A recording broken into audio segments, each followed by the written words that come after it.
여러분 통장에 1억이 있다고 가정해 볼게요. 환율이 1,500원 되면 어떻게 될까요? 실질 가치로는 7천만 원밖에 안 돼요. 3천만 원이 그냥 증발해요. 아무것도 안 했는데요. 에이, 환율이 그렇게까지 가겠어? 한국은행 1997년 12월 외환위기 기록에 따르면요. 환율이 1964원까지 갔어요. 지금 상황이요. 그때보다 더 심각해요. 오늘 딱 두 가지만 알려드릴게요. 금리하고 환율. 이 두 개 모르면요. 당합니다. 영상 보시기 전에 구독, 좋아요 한번 부탁드려요. 자, 오늘 순서 말씀드릴게요. 첫째, 금리가 뭔지. 둘째, 환율이 뭔지. 셋째, 금리랑 채권이 왜 반대로 움직이는지. 넷째, 달러가 진짜 안전한 건지. 다섯째, 경고 등 5개와 행동 매뉴얼. 어렵지 않아요. 오늘 다 이해시켜 드릴게요. 마지막에요. 오늘 당장 해야 할 것 두 가지 알려드릴 거예요. 자, 시작해 볼게요. 금리. 뉴스에서 맨날 나오죠. 기준금리 인하, 금리 동결. 근데 이게 나랑 무슨 상관인지 모르겠잖아요. 여기서 중요한 건요. 금리는 돈의 가격이에요. 가격이라는 단어에 집중하세요. 한번 상상해 보세요. 여러분이 빵집을 하나 운영해요. 밀가루가 필요하잖아요. 근데 밀가루 가격이 2배로 뛰면요. 빵 가격도 올려야 되죠. 안 그러면 손해니까요. 밀가루 값이 빵집의 원가인 거예요. 이걸 경제 전체에 적용하면요. 금리가 바로 돈의 원가가 되는 거예요. 우리가 사업하려면 돈이 필요하잖아요. 그 돈을 빌리는 가격, 그게 금리예요. 자, 이걸 한국 경제 역사에 적용해 볼게요. 8, 90년대 우리나라. 공장만 지으면 돈을 벌었어요. 고성장 시대였거든요. 그러니까 너도 나도 돈 빌리러 은행에 갔어요. 나도 공장 지을래요. 나도요. 은행 앞에 줄이 수백 미터였어요. 돈을 빌리려는 사람은 많고 빌려줄 돈은 한정돼 있고, 그럼 돈값이 뭐가 돼요? 올라가죠. 그래서 그때 금리가 10% 넘었던 거예요. 근데 1997년 외환위기 터지죠. 잘 나가던 대기업들이요. 하루아침에 쓰러졌어요. 한보, 산미, 진로, 기아. 살아남은 기업들 생각해보세요. 야, 빚내서 투자했다가 저렇게 되는구나. 무서워서 돈을 안 빌리는 거예요. 은행은 빌려주고 싶은데 빌리려는 사람이 없어요. 그럼 돈값이 뭐가 돼요? 내려가죠. 그래서 2000년대 이후로 저금리 시대가 된 거예요. 정리하면요. 돈 빌리려는 사람 많으면 금리 상승, 돈 빌리려는 사람 적으면 금리 하락. 이게 금리의 본질이에요. 근데 여기서 무서운 게 있어요. 한국은행 2025년 1월 금융통화위원회 의결문에 따르면요. 우리나라 기준금리가 2.5%예요. 2.5%가 어느 정도냐면요. 1억 예금하면 연 250만 원 이자예요. 월로 치면 20만 원이에요. 근데 미국은요? 연방준비제도 2025년 1월 발표 기준 4.5%예요. 우리보다 2%나 높아요. 1억 기준으로 연 200만 원 차이예요. 10년이면 2천만 원이에요. 이게 무슨 뜻이냐면요. 외국인 투자자 입장에서 생각해 보세요. 한국 2.5%, 미국 4.5%. 당연히 미국 가야지. 돈이 빠져나가요. 그럼 원화 가치가 떨어져요. 환율이 올라가요. 금리 하나 때문에요. 여러분 자산이 녹을 수 있는 거예요. 자, 이제 환율. 금리가 국내에서 본 돈의 가격이라면요. 환율은 외국에서 본 우리 돈의 가격이에요. 여기서 비유 하나 드릴게요. 지금 우리나라 경제는요. 타이타닉호예요. 1등실에 타고 계세요. 스테이크 먹고 샴페인 마시고. 우리나라 괜찮지 않아? 근데요. 배 밑에 구멍이 뚫려 있어요. 물이 차고 있어요. 이걸 환율에 적용하면요. 환율이 올라간다는 건 원화 가치가 떨어지는 거예요. 배에 물이 차는 거랑 똑같아요. 여러분이 1등실에 있어도요. 배가 가라앉으면 끝이에요. 자, 숫자로 보여드릴게요. 한국은행 2024년 12월 외환시장 동향에 따르면요. 원달러 환율 1470원대예요. 1470원이 어느 정도냐면요. 2019년에는 1100원대였어요. 5년 만에 370원이 올랐어요. 370원이 뭐 대수야? 계산해 볼게요. 1억 원을 달러로 바꾼다고 해보세요. 2019년에는 약 9만 달러였어요. 지금은 약 6만 8천 달러예요. 같은 1억인데요. 달러로 바꾸면 2만 2천 달러가 증발한 거예요. 한화로 3,200만 원이에요. 3,200만 원이면요. 직장인 평균 연봉의 절반이에요. 6개월 월급이 그냥 사라진 거예요. 아무것도 안 했는데, 원화만 들고 있었는데, 6개월 월급이 증발한 거예요. 정리하면요. 환율 상승, 원화 가치 하락, 내 자산 실질 가치 하락. 이게 환율의 무서움이에요. 그럼 어떻게 해야 돼요? 타이타닉이 가라앉을 때요. 살아남은 사람들은 뭘 탔어요? 구명보트요. 이걸 우리 상황에 적용하면요.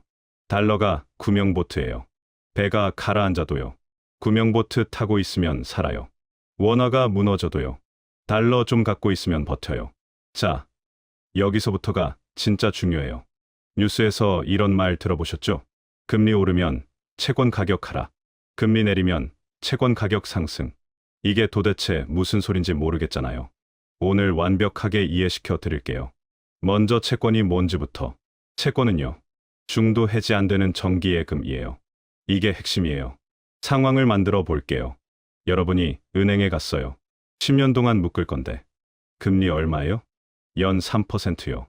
오케이. 계약. 근데 중요한 게 있어요. 이거 중도 해지 안 돼요. 10년 동안 꼼짝없이 묶이는 거예요. 자, 다음 날 아침이에요. 뉴스 켜니까 뭐래요? 미국 금리 인상. 한국도 따라 올린다. 깜짝 놀라서 은행에 전화했어요. 오늘 가입하면 금리 얼마예요? 연 5%요. 나 어제 3%에 했는데 오늘 하면 5%라고? 그럼 내 거 바꿔주세요. 안 돼요. 중도 해지 불가해요.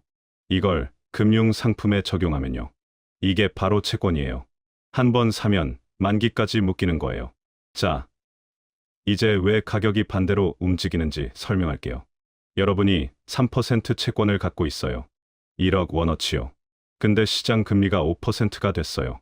이때 누가 여러분한테 연락이 온 거예요. 그 채권 저한테 파세요. 여러분 입장에서 생각해 보세요. 야, 나 3%짜리 갖고 있는데 지금 은행 가면 5%짜리 살 수 있어. 누가 내 3%짜리를 사겠어? 안 사죠. 그럼 어떻게 해야 돼요? 할인해서 팔아야 돼요. 10년 동안 2%씩 덜 받는 거니까. 대충 계산해서 20% 깎아줄게. 1억짜리 채권을요. 8천만 원에 팔아야 되는 거예요. 2천만 원 손실이에요. 그래서 금리가 오르면 채권 가격이 내려가는 거예요. 반대로 내가 3% 채권 갖고 있는데 다음날 금리가 1%로 뚝 떨어졌어요. 이번엔 사람들이 난리가 나죠. 어디서 3%짜리 구해요? 지금 1%밖에 안 주는데. 그럼 여러분이 프리미엄 받고 팔 수 있어요. 1억짜리 채권을요. 1억 2천만 원에 파는 거예요. 2천만 원 이익이에요. 그래서 금리가 내리면 채권 가격이 올라가는 거예요. 정리하면요. 금리 상승, 내 채권보다 좋은 채권 넘침, 내 채권 가격 하락 손실. 금리 하락, 내 채권이 희귀해짐, 내 채권 가격 상승 이익. 이제 이해되시죠? 여기서 중요한 경고 하나요.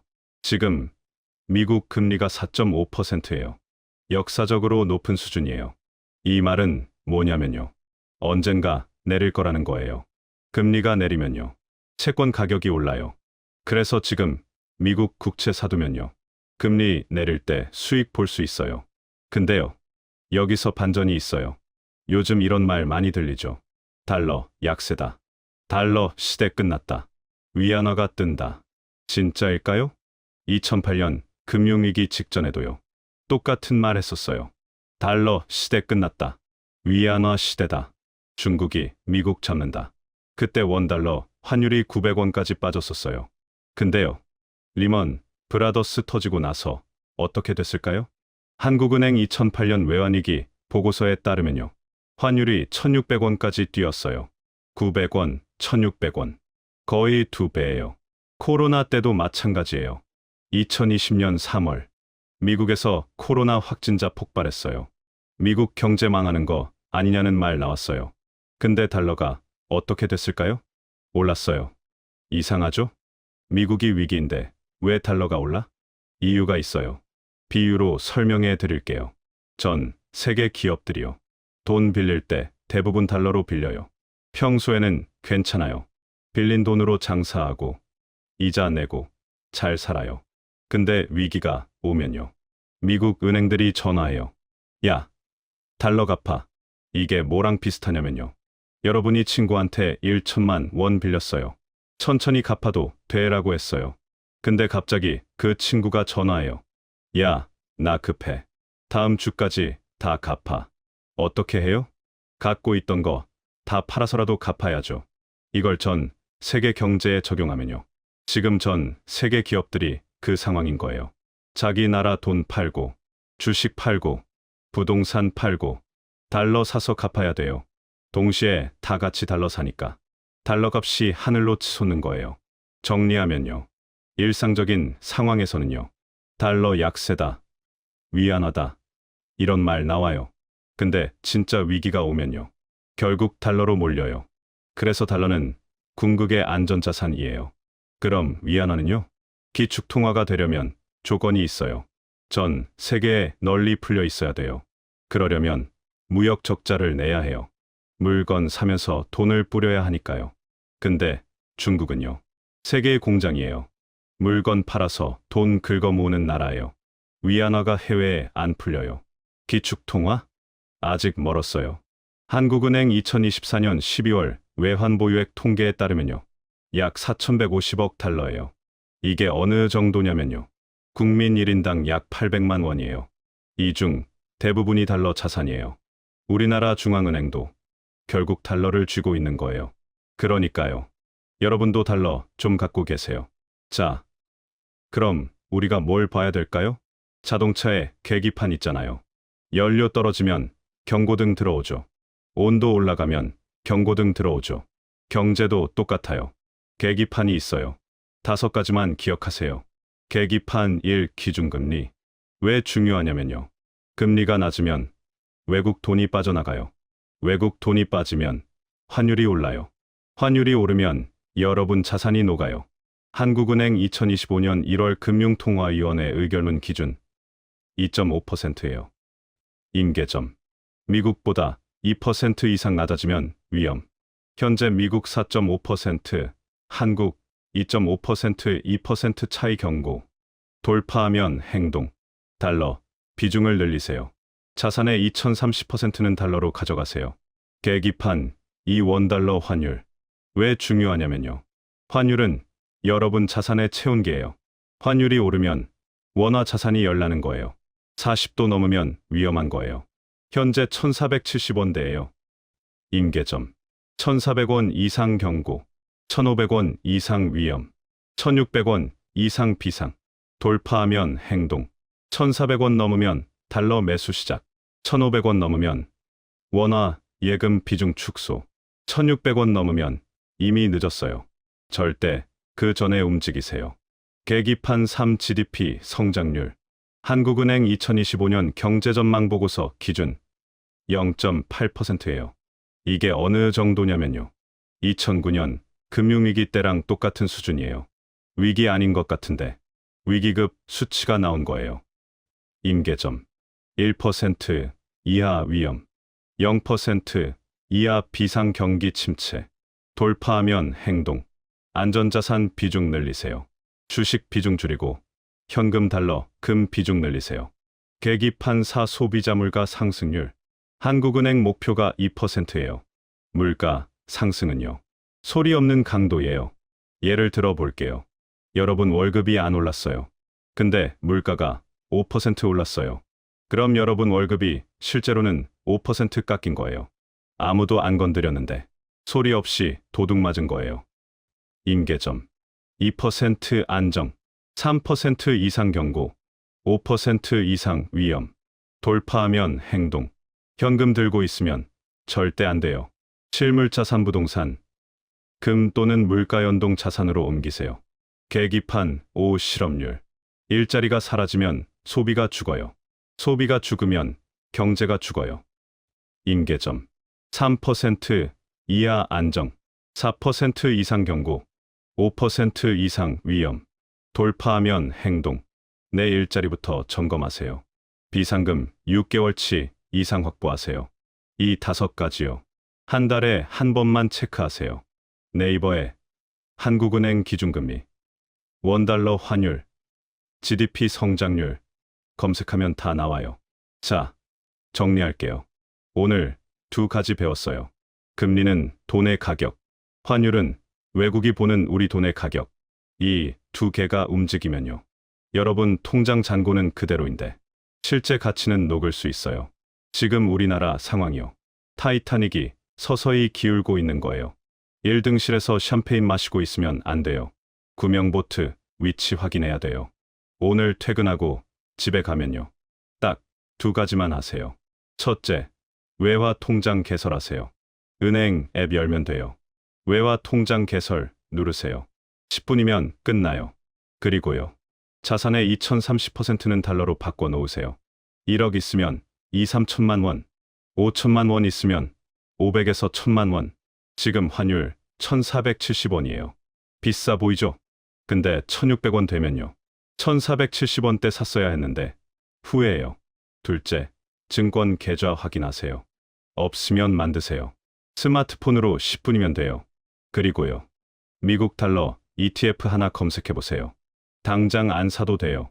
뭐가 있는지만 확인해 두세요.